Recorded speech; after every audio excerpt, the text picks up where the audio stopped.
your message for New Year?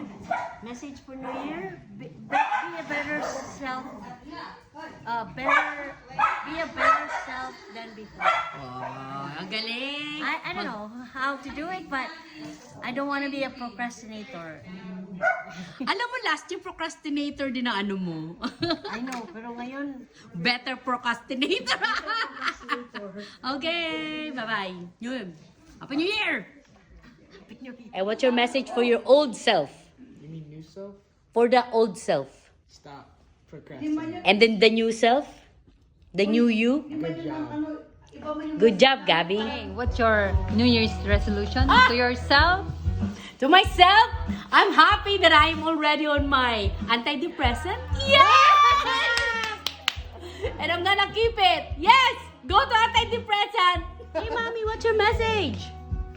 For your old self and the new you. What did I say? Carpe diem? To seize the day. What else? I always looking forward. And then get everything, whatever I have from last year, it's gonna be my lesson and I'm gonna be a better person. Yay! Okay, ba umalis na siya. Hindi man lang nagpaalam. Goodbye. Wow, it's 2025.